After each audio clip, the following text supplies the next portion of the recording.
आणि आता एक सविस्तर बातमी पाहूयात। एसटीच्या तिकिटात महिलांना 50% सवलत देण्याची घोषणा राज्य सरकारकडून करण्यात आली होती। शुक्रवारपासून त्याची अंमलबजावणी सुरू झालेली आहे आणि त्यामुळे पहिल्याच दिवशी महिलांनी एसटी प्रवासासाठी गर्दी केल्याचं पाहायला मिळालंय।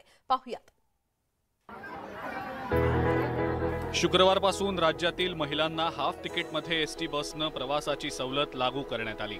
नुकतीच राज्य सरकारनं ही घोषणा केली होती।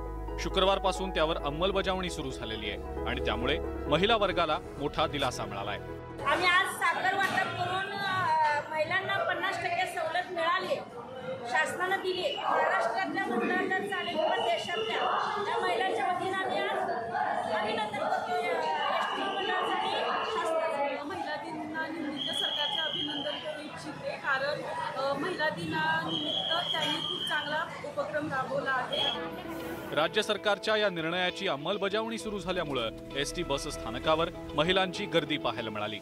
विशेष म्हणजे साध्या तसंच वातानुकूलित एसटी बसेसमधून महिलांना अर्ध्या तिकिटात प्रवास करता येणार आहे। 50% जे सूट मिळालेली आहे त्याच्यासाठी ग्रामीण भागातील लेडीज किंवा आपल्या मध्यमवर्गीय लेडीज यांना फायदा मिळणार आहे।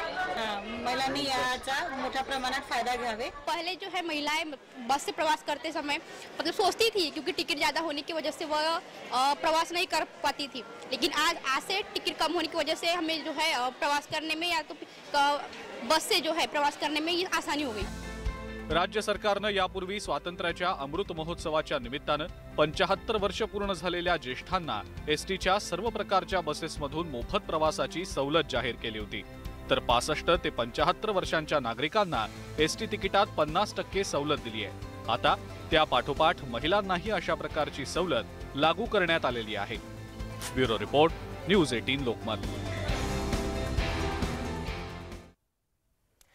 तर महिला दिनाच्या निमित्ताने राज्य सरकारकडून हा स्तुत्य निर्णय घेण्यात आलेला आहे आणि त्यामुळे राज्यात ग्रामीण भागात कुठेही बसने जर महिलांना प्रवास करायचा असेल तर त्यांना 50% सूट त्या तिकिटामध्ये मिळणार आहे आणि त्यामुळे आता महिलांचा प्रतिसाद देखील बसमध्ये जास्त वाढू लागलेला आहे, त्यांची गर्दी होऊ लागलेली आहे। आणि आता आपण बुलेटिन मध्ये पाहणार आहोत टॉप 18 बातम्या।